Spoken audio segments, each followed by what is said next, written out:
Hello, everyone. I'm Sam Eckmann of Gold Derby, and I am sitting here with Teyonah Parris, who plays Monica Rambeau on the hit series WandaVision on Disney Plus. And, you know, obviously people tuned in expecting, obviously, we'd get a great story about Wanda and Vision, but it's secretly this great origin story for Monica Rambeau as a super powered being on her way to becoming a hero in that sense.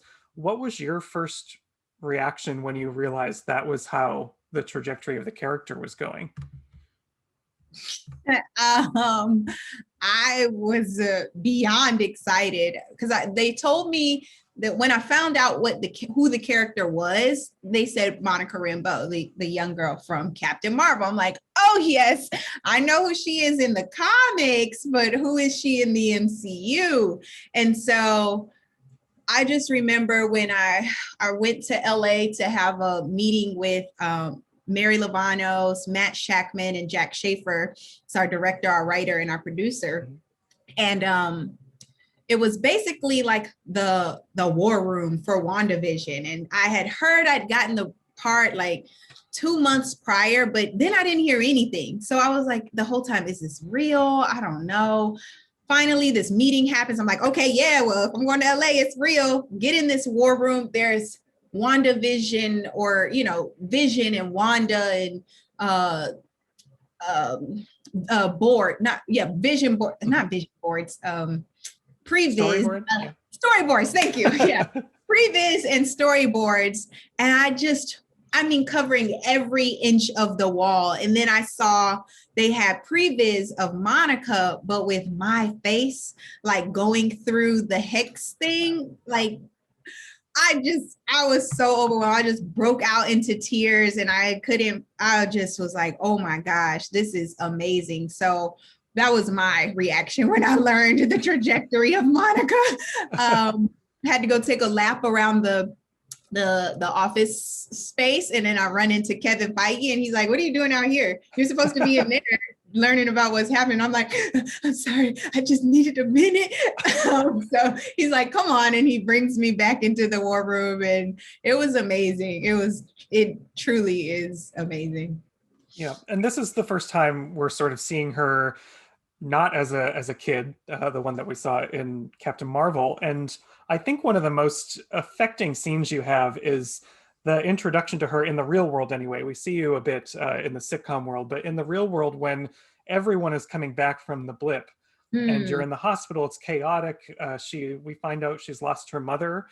She finds out in that moment all this time has passed. And how do you think that changes her? And is that what you think puts her on the path to become a hero?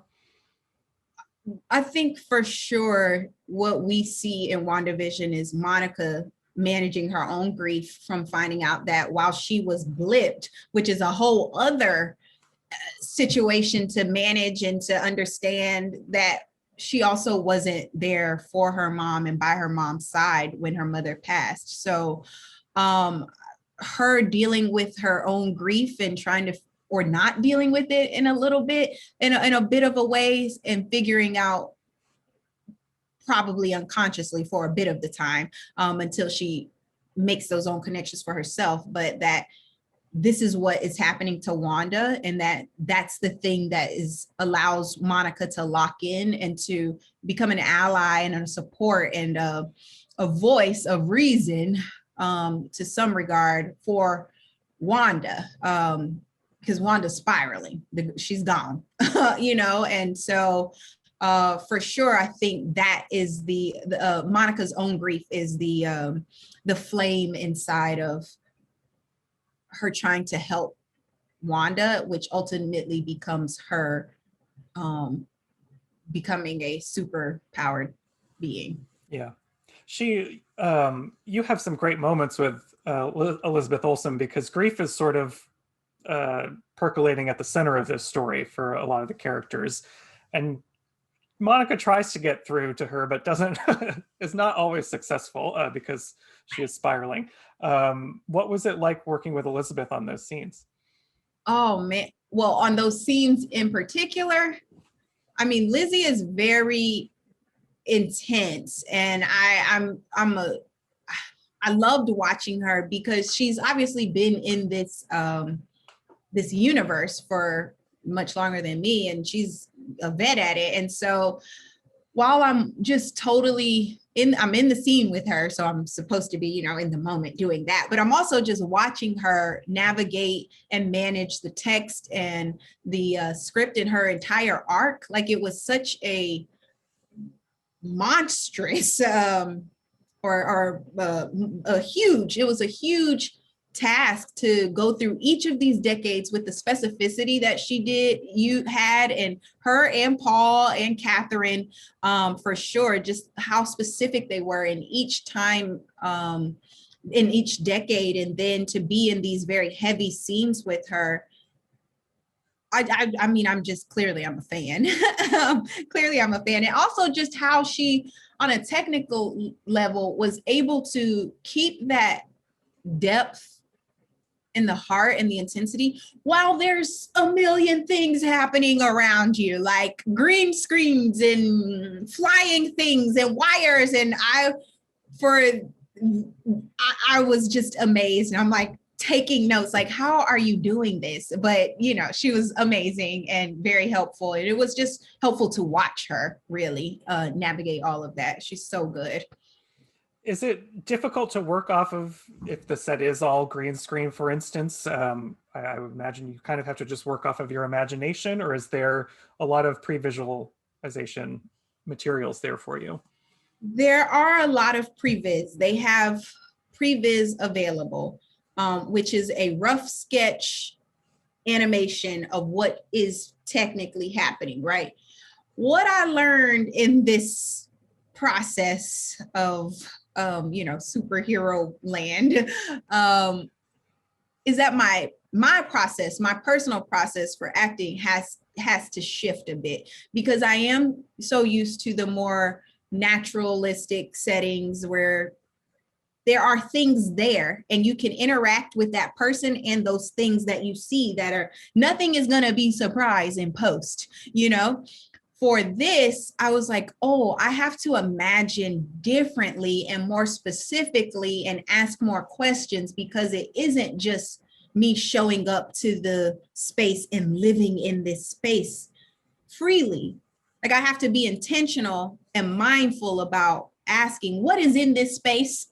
Like, because there was one thing where I had a reaction and I'm like, that didn't match. Like, y'all didn't tell me something was happening over here, blowing up, or how fast that kid was really running. You know what I mean? Whatever it was. So I was like, okay, I have to shift my process a little bit. So that's the thing I for sure learned on this project. Yeah. And it's really fun watching this show to just dive into every episode gets a new sitcom era, and your character sort of straddles time between real world and the sitcom world pretty evenly in the show.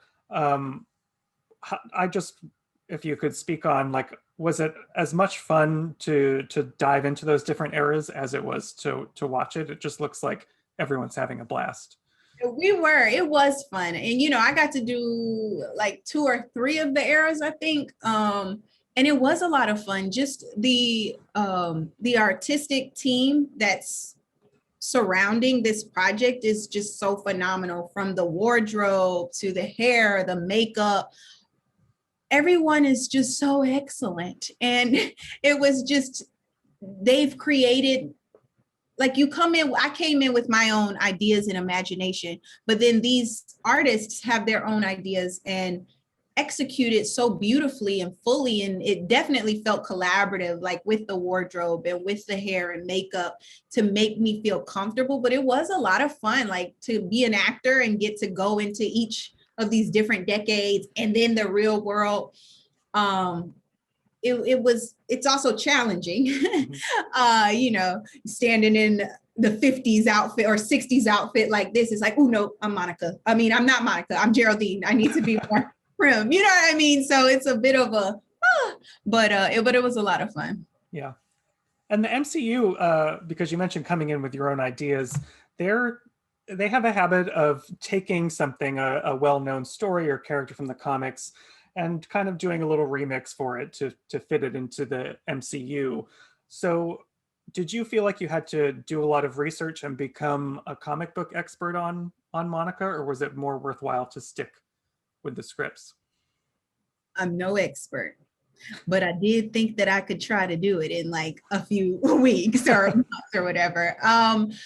I wanted to study the comics and the source material for who Monica Rambeau is and what they were getting it from. And of course, they have their own spin on who she is and what her journey will be. But I thought it important for my own process to gather those very key personality foundation points of who she is. And, you know, we can create our own character, our own journey for her, but I wanted to know from the source who this woman was throughout her very long comic book legacy. And I couldn't use it all. It's no way to do that, but I felt that it would, and it did, I feel, give me a good foundation of her, in a sense of who she is. I thought in terms of legacy, and I think a lot of comic book fans felt the same, was when she is blipped back into existence and suddenly SWORD, the organization there, is taken over by Hayward. But SWORD is her mom's organization. She should rightfully be, in charge of it. And from the moment Hayward was introduced, I thought, this guy's up to no good. There's something wrong there. Oh, good.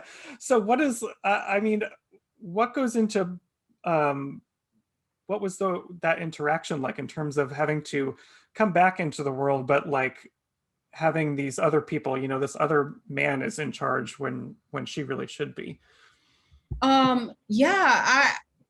It was just the research, and with that,